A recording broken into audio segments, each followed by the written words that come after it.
Israel inadai kwamba imeshinda vita dhidi ya Iran licha ya kwamba haikufanikisha malengo yake. Waziri wa mambo ya kigeni wa Israel Gideon Sa'ar amesema kwamba Israel imeshinda katika vita hivi na kwamba wakati huu inamalizia tu mipango baadhi ya kuweza kukamilisha malengo yake.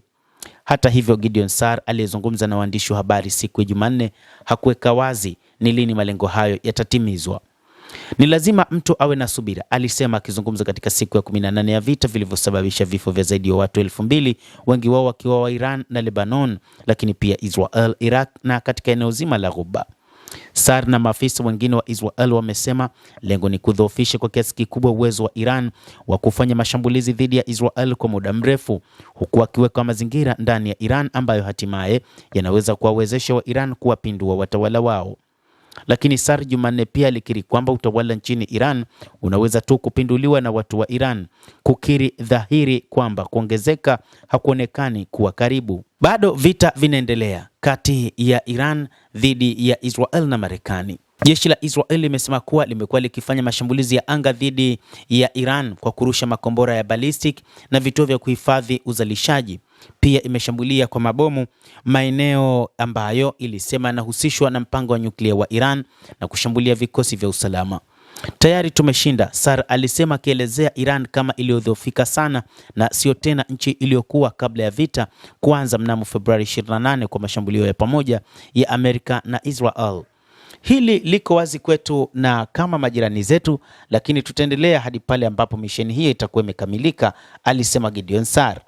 Iran inaendelea kurusha makombora dhidi ya Israel hata kama Sa'ar alidai ushindi, akirejelea matamshi ya rais wa Marekani Donald Trump mnamo Machi 11. Iran ilirusha makombora mengi kwa Israel siku ya jana Jumanne, ikiangazia uwezo wa Tehran kuendelea kufanya mashambulio ya masafa marefu baada ya zaidi ya wiki mbili za vita. Utawala wa Trump umetoa ishara tofauti kuhusu lini mzozo huo unaweza kuisha, wakati mwingine ukipendekeza unaweza kumalizika hivi karibuni, huku pia ukionyesha kampeni bado inaendelea. Maafisa wa Israel hawajatoa ratiba na jeshi linasema lina mipango ya vita kwa wiki 3 zijazo na zaidi. Tunafanya kazi muhimu sana, Sa'ar alisema muda mfupi baada ya waziri wa ulinzi wa nchi hiyo Israel Katz kutangaza kuwa wanajeshi wamemuua mkuu wa usalama wa Iran Ali Larijani. Vita kati ya Marekani na Israel dhidi ya Iran vimesababisha hali ya msukosuko katika eneo hilo, ambapo Israel sasa pia inapambana na Hizbullah inayoungwa mkono na Iran nchini Lebanon, na Tehran ikifanya mashambulizi dhidi ya mataifa ya Ghuba ya Kiarabu.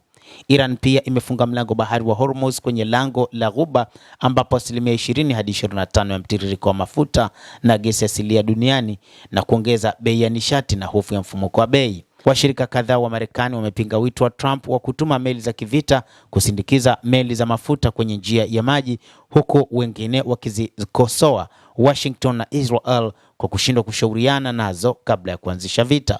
Sa'ar alielezea kuziba kwa njia ya maji ya Iran kama uharamia wa kisasa na akasema ni tatizo la kimataifa.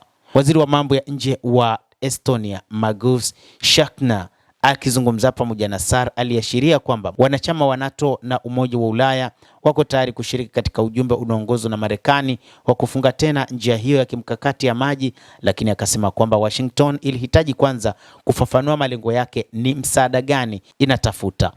Endelea kutufuatilia mtazamaji, na nikusihi usisahau kulike, usisahau kucomment. Kadhalika usisahau kusubscribe channel yetu hii upate habari hizi kwa mapana hapa The World News. Mimi ni Adam Hussein. Endelea kuwa nasi wakati wote, endelea kutufuatilia.